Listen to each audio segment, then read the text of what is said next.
E o que muitas pessoas dizem? Não podemos vencer completamente o pecado antes da volta de Jesus. Essa é a resposta que muitos dão. Eu não sei, talvez estejam lendo esse versículo. Vocês conhecem esse versículo que diz: quase tudo posso em Cristo que me fortalece? Ah, não, eu errei. Tudo posso, menos vencer o pecado em Cristo que me fortalece. É isso que diz? Não, não é isso que diz. O que é que o texto diz? Posso todas as coisas em Cristo que me fortalece. Não, mas a carne é fraca, é o que dizem. Então você está dizendo que a sua carne fraca é mais poderosa que Deus. Você está dizendo que Deus não tem o poder para me dar a vitória sobre o pecado. Porque sua carne é tão poderosa, sua carne é tão forte, que você não pode vencer o pecado. Nem sequer Deus pode te dar o poder para vencer o pecado na sua vida. Irmãos e irmãs, eu quero ler com vocês esta citação muito interessante. Vocês sabiam que o santuário vai fechar? O ritual do lugar santíssimo vai terminar e quando for encerrado, e quando for fechado o ritual no lugar santíssimo, Jesus Cristo vai trocar suas vestes sacerdotais para suas vestes reais. E logo virá o tempo de angústia, qual nunca se viu na história do planeta Terra. E tem gente que não gosta disso. Durante esse tempo, teremos que viver sem intercessor, porque Jesus tirou suas vestes sacerdotais. E tem gente, eu tive um companheiro que uma vez me disse: como é que o senhor sabe que Jesus vai tirar as vestes sacerdotais? Onde é que diz isso na Bíblia que Jesus vai tirar essas vestes? Então, eu, a minha maneira diplomática, como de costume, disse: se você usasse um pouquinho da massa cinzenta que Deus te deu, você mesmo poderia encontrar a resposta a essa pergunta. Eu disse, e ele me perguntou, como assim? Eu disse, olha só, eu vou perguntar, qual é a função que Cristo está desempenhando hoje? Ele disse, bom, oficiando como sumo sacerdote. Eu disse, isso mesmo. Uma pergunta e uma resposta, está bem. Se ele está oficiando como sumo sacerdote, como é que ele está vestido? Bom, está vestido como sumo sacerdote, é lógico. 2 a 2. Segunda pergunta, segunda resposta. Agora, a terceira pergunta. Quando Cristo voltar do céu, como é que ele vem vestido?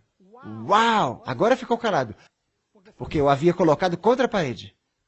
E logo diz. Bom, Apocalipse 19 diz que ele vem vestido como Rei dos Reis e Senhor dos Senhores. E eu digo, bom, se vem vestido como Rei dos Reis e Senhor dos Senhores, antes disso, tem que ter trocado de roupa. Sim ou não? É simples. O espírito de profecia é claro quanto a isso. Jesus vai terminar a purificação do santuário. E escutem isso. Jesus não nos vai purificar dali nada do que não tenha sido purificado aqui. Enquanto purifica o templo no céu dos pecados do seu povo na terra deve purificar o templo da alma pela obra do Espírito Santo. Vou ler somente algumas citações bíblicas e em seguida vamos ler o que diz o Espírito de profecia. Notem o que diz, vamos pular esta, Joel capítulo 2 e os versículos 10 e 11. Joel capítulo 2 descreve a segunda volta de Jesus em poder e glória. E os versículos 10 e 11 concluem a passagem que está descrevendo a segunda vinda. E eu quero que anotem o que diz ao concluir esta passagem. Aqui diz, diante dele tremerá a terra, abalar-se-ão os céus, o sol e a lua se enegrecerão e as estrelas retirarão o seu resplendor. Está falando da segunda vinda, sim ou não? E o Senhor levantará a sua voz diante do seu exército. Quem é o exército? Seus anjos. Porque muitíssimo grande é o seu arraial. Porque poderoso é, executando a sua palavra. Porque o dia do Senhor, escutem bem a pergunta, porque o dia do Senhor é grande e muito terrível. E quem o poderá suportar? Quando o Senhor Jesus Cristo venha em poder e glória, e treme a terra, e o sol se escurece, e a lua não dá o seu resplendor, as estrelas deixam de brilhar, e Deus esteja ordenando ao seu exército com sua voz potente, a pergunta se faz, o dia grande do Senhor é chegado. E quem o poderá suportar? O livro de Joel tem a resposta a essa pergunta. Notem o que continua dizendo Joel capítulo 2, versículos 12 e 13, e logo do versículo 15 ao 17. Escutem a preparação necessária para estar firmes quando vem esse dia. Diz, ainda assim, agora mesmo, diz o Senhor, convertei-vos a mim de todo o vosso coração. E isso com jejuns, e com choro, e com pranto. Isso está descrevendo o dia da expiação. O que era feito no dia da expiação? Fazia-se jejum. O que fazia o povo? Afligia sua alma. O que era tocado antes do dia da expiação? As trombetas. Agora escutem o que continua dizendo. Agora mesmo, diz o Senhor, convertei-vos a mim de todo o vosso coração, e isso com jejuns, e com choro, e com pranto, e rasgai o vosso coração, e não as vossas vestes, e convertei-vos ao Senhor vosso Deus, porque Ele é misericordioso e compassivo, e tardio em irar-se, e grande em benignidade, e se arrepende do mal. Agora notem o versículo 15. Diz, tocai o quê? Esta é a festa das trombetas que anuncia o dia da expiação. Diz, tocai a trombeta em Sião. Santificai o quê? Santificai um jejum? Convocai uma assembleia solene? Congregai o povo. E em seguida diz o quê? Congregai o povo. Santificai a congregação, ajuntai os anciãos, congregai as crianças e os que mamam. Ou seja, todo mundo tem que estar congregado ao redor do santuário no dia da expiação. E continua, saia o noivo da sua recâmara e a noiva do seu aposento. Ou seja, não dá tempo para a lua de mel. E em seguida diz, entre o alpendre e o altar, saltem e gritem e toquem tambores e façam outras coisas. Não! O que os ministros devem fazer? Disse, entre o alpendre e o altar, chorem os sacerdotes, ministros do Senhor, e digam, poupa teu povo, ó Senhor, e não entregues a tua herança ao opróbrio, para que os gentios o dominem. Porque diriam entre os povos, onde está o seu Deus?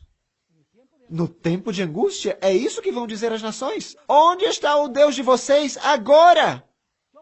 Então eu pergunto para vocês, quem poderá estar firme, meus irmãos e irmãs, quando chegue aquele grande dia? Nos versículos seguintes, fala-se da preparação necessária, congregar-se, afligir a alma, jejuar, afligir o coração, converter-se, arrepender-se. É isso que devemos estar fazendo agora.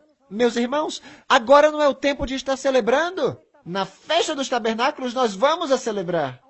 Agora é o tempo de examinar nossa vida. É o tempo de examinar o templo da alma. É o tempo não de ficar vendo televisão. É tempo de que nós estejamos lendo a Bíblia, o Espírito de profecia, orando, testemunhando a favor de Cristo Jesus. Devemos estar colocando nossa vida espiritual em ordem com o Senhor. Essa mesma pergunta que vemos em Joel, também vemos no livro de Apocalipse. Se vocês lerem os versículos que aparecem antes deste na tela, fala do sol, da lua, e vai ter um grande terremoto. Essa mesma pergunta que vemos em Joel, e a passagem termina perguntando, porque é vindo o grande dia da sua ira, e quem poderá subsistir? E no capítulo seguinte, fala dos 144 mil. No capítulo 14 de Apocalipse, o caráter dos 144 mil é ampliado. Diz que não se contaminaram com mulheres, ou seja, não tiveram relações ilícitas com igrejas apóstatas. Diz que são virgens. Em outras palavras, seguem ao Cordeiro por onde o Cordeiro vai. São sem mácula diante do trono de Deus. Cantam o cântico de Moisés, servo de Deus, e o cântico do Cordeiro com harpas. Não com bateria, porque no céu se usam harpas, se usam instrumentos não de percussão, mas se usam instrumentos de cordas. É o que se usa no céu, meus irmãos e irmãs. Ou seja, os que poderão estar firmes são os 144 mil. São os que vão estar vivos quando o Senhor Jesus Cristo voltar. E dirão, esse é o nosso Deus a quem esperávamos, e Ele nos salvará. Meus irmãos e irmãs, agora eu vou ler uma citação solene do Espírito de profecia. vem do Grande Conflito, página 623. Escutem, solene essa citação. Agora, enquanto nosso grande sumo sacerdote está a fazer expiação por nós, devemos procurar tornar-nos perfeitos em Cristo. Não, agora escutem bem. Vai falar primeiro de Jesus. Nem mesmo por um pensamento poderia nosso Salvador ser levado a ceder ao poder da tentação. Escutaram isso? Nosso Salvador não pôde ser levado a ceder à tentação, nem mesmo por um pensamento. E agora fala de nós. Satanás encontra nos corações humanos algum ponto em que pode obter apoio. Algum desejo pecaminoso é acariciado, por meio do qual suas tentações asseguram sua força. Mas Cristo declarou de si mesmo: aproxima-se o príncipe deste mundo e nada tem em mim. Satanás nada pôde achar no Filho de Deus que o habilitasse a alcançar a vitória. Tinha guardado os mandamentos de seu Pai e não... Agora escutem. E não havia nele pecado que Satanás pudesse usar para sua vantagem. E agora escutem bem. Esta é a condição em que devem encontrar-se os que subsistirão no tempo de angústia. Nem sequer em pensamento. E vocês dizem, pastor, isso é impossível. Não, o que é impossível ao homem é possível a Deus. Porque se vocês dizem, meus irmãos, se nós dedicamos nossa vida ao que devemos dedicar nossa vida, nós vamos ser como Enoque. Como Elias, que tiveram paixões como as nossas, mas que têm uma comunhão íntima com o Senhor. Isso significa que vamos ter que mudar nossos hábitos, nossas práticas, o que vemos, o que ouvimos, o que fazemos, o entretenimento no qual participamos. Meus irmãos e irmãs, é tempo agora, quando está para concluir-se o juízo celeste, de colocar nossas vidas em ordem com o Senhor. Esta é a mensagem distinta da Igreja Adventista do sétimo dia. A maioria dos cristãos dizem, não, nós somos pecadores, afinal de contas, vamos continuar pecando até que Jesus volte, e quando Ele volte, então por que não acerta tudo para todo mundo? Meus irmãos e irmãs, para subsistir no tempo de angústia, vamos precisar de uma fé inquebrável.